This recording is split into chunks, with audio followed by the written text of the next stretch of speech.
everyone! Welcome back to my YouTube channel. And for today's vlog, ito na yung part 2 na pinakahihintay nyo. Na hindi ko alam kung hinintay nyo ba talaga. Pero ito na yung part 2 nung first vlog ko na Q&A. So, ito na yung mga questions na hindi ko nasama dun sa first vlog ko. Dito ko naman siya sasagutin. So, 10 questions lang naman tong mga kinuha ko din. Kasi 51 questions yun. So, ilan lang din yung kinuha ko. 10 questions lang. And itong mga questions na to, ito yung mga questions na medyo nahihirapan din akong sagutin. Kasi medyo kailangan mo pang pag-isipan ng todo-todo. Explain talaga, ganon. Pero, ayun, simulan na natin tong mga katanungan na to at sagutin na natin.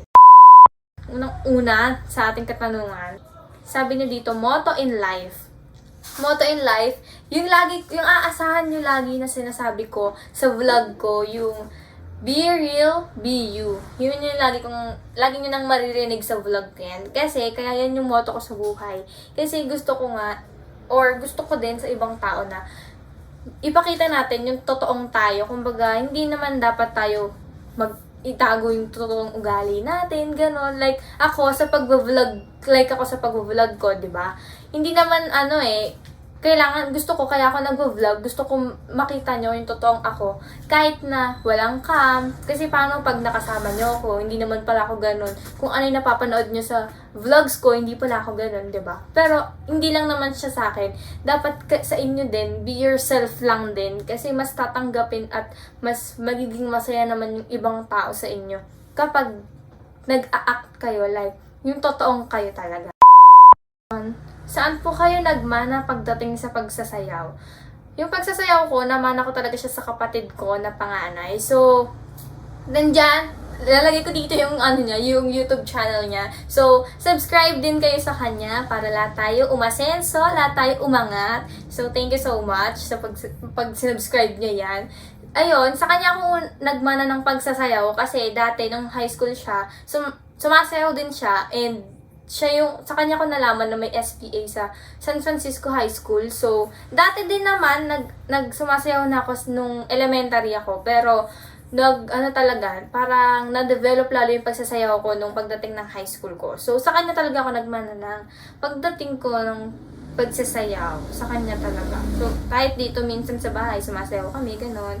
Kung ano-ano mang pinagagagawa namin. Can you give an advice to boost up confidence? Ito, ang dami ding, marami na akong nakausap na tao na parang nangihingi ng advice sa akin kung bakit ang taas ng confidence ko pag nagsasalita ako, pag sumasayaw. Actually, dati, hindi naman mataas confidence ko pag nagsasalita. Pagdating sa sayaw, oo. Siyempre, sumasayaw lang naman ako. Hindi mo naman kailangan magsalita, di ba? Siyempre, passion ko yan. Kaya, hindi ako nahihiya. Talagang pag pinasayaw mo ko, ay todo. Sayaw talaga. Pero pag sa public speaking, nauutal-utal ako dyan.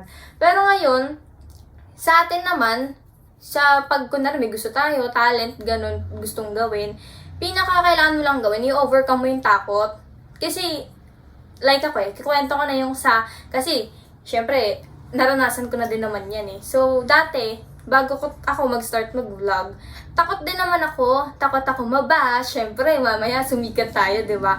Mabash tayo, o kung ano mang masabi natin, di ba? Mababash tayo agad, syempre, nasa Pilipinas tayo eh.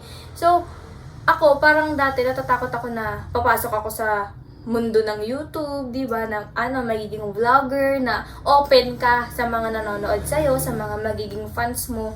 Takot ako na, mababa yung tingin ko sa sarili ko dati. Yun talaga. And, ayun, na-overcome ko siya. Yun lang talaga. Kaya, yun lang siguro yung kalaban natin eh. Kapag may mga pangarap tayo or passion na gustong gawin. Kaya parang akala natin ang baba ng confidence natin or ng tingin sa sarili kasi natatakot tayong ma-fail or natatakot tayo na baka hindi natin maabot yung expectations ng mga tao sa atin. So, wag mong isipin yung mga sasabihin ng ibang tao. Isipin mo kung saan ka sasaya, kung doon ka naman sasaya eh, 'di ba? Hindi naman yung ibang tao eh. So, hayaan mo sila sa kung ano man yung mga sasabihin nila. Basta ikaw, maniwala ka lang din sa sarili mo. And yun, i-overcome mo lang talaga yung takot na nararamdaman mo kasi yan lang ang kalaban mo sa pagdating sa confidence. Paano ka po natuto sumayaw? dati, since elementary, sumasayaw na ako. Sumasali na kami ng contest, ganun. And pagdating ng high school, dito ako lalo na-develop yung passion ko. Dito talaga na nagustuhan ko na yung pagsasayaw. Kasi apat na taon ba naman ako sa pagsasayaw sa high school, diba? Isang diretso talaga 4 na taon. Yan. Kaya siguro doon ako natuto talaga sa pagsasayaw.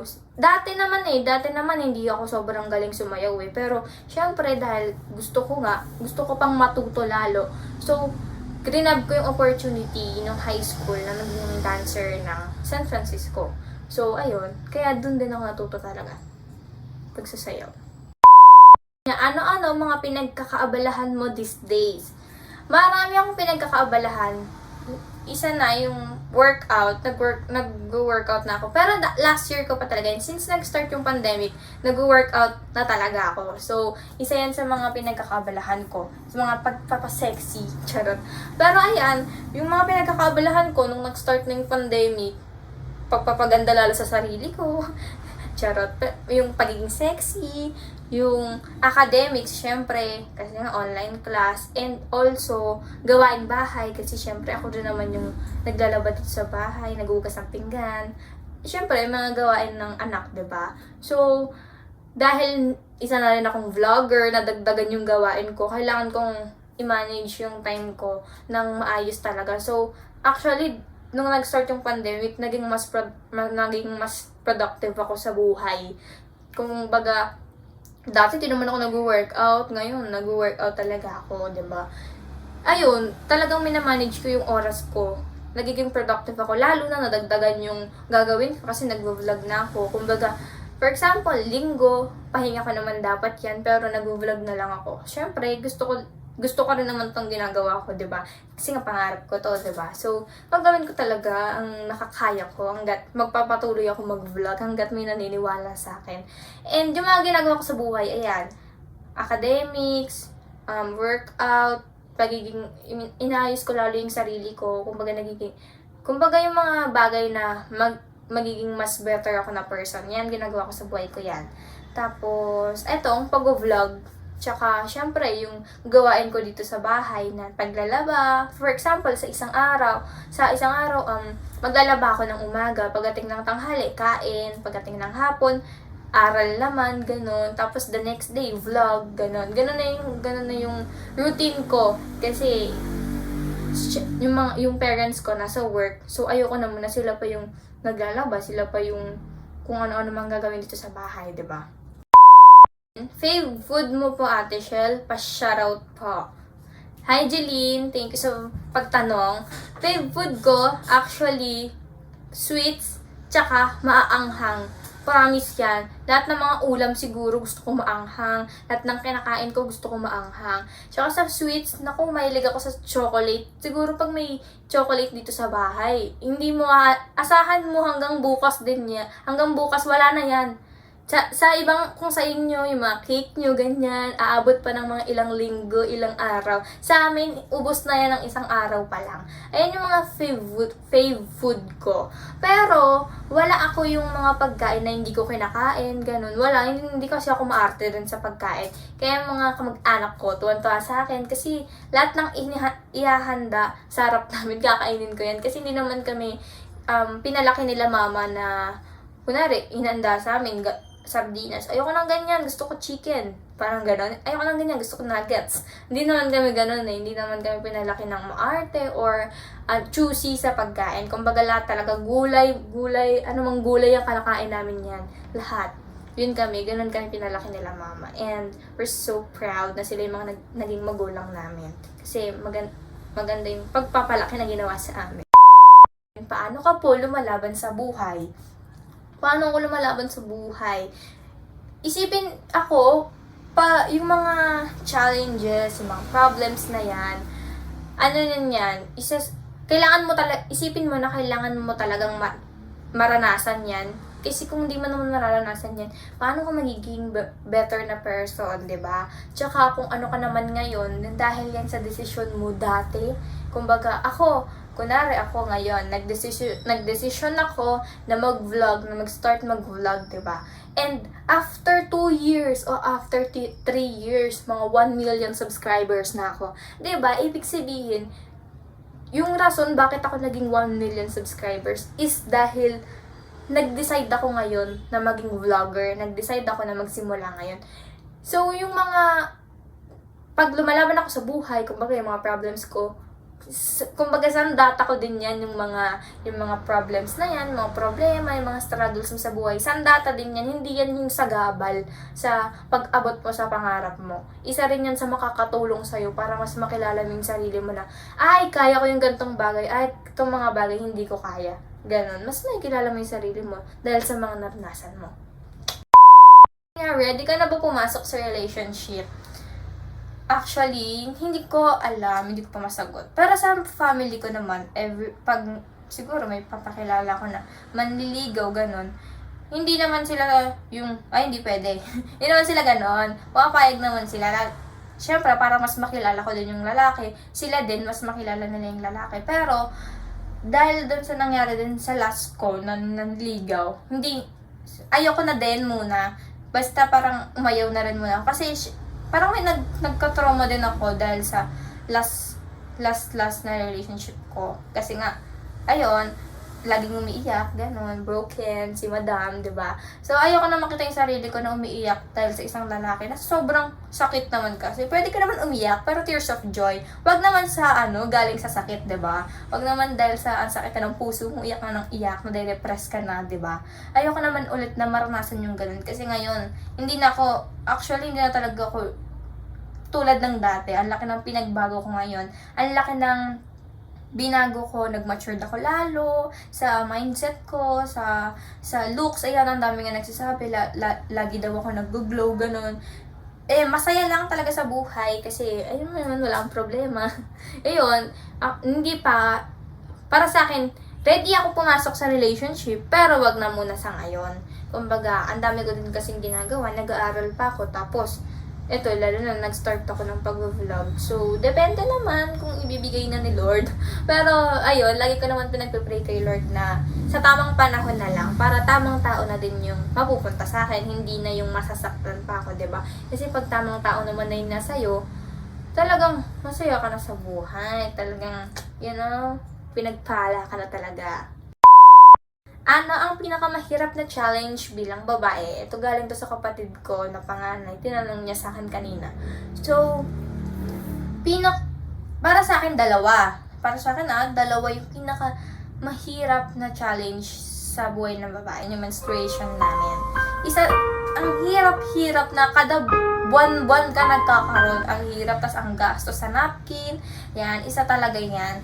So, yan, kasi sumasakit yung mga katawan mo, sasakit yung puso mo, ulo mo, alam mo yan, gusto mo na lang mamatay. Ganon. Parang unti-unti kami pinapatay every time na may mens kami. Isa yan, pero sa pinaka-challenging talaga sa babae, para sa akin is yung pag nababastos kaming mga kababaihan. Kasi, alam mo yung naglalakad ka lang, balot naman yung suot mo, nababastos ka pa rin. Kasi, wala naman sa atin yan mga girls out there, mga kaibigan ko dyan, lahat ng kababaihan dyan, shoutout sa inyo. Wala namang masama wala sa atin yung mali wala sa kasuotan natin yung mali, wala sa tela yung suot natin, gaano man kaiksi, gaano man kahaba yan, gaano man kakapal, kanipis, ang inyong mga suot.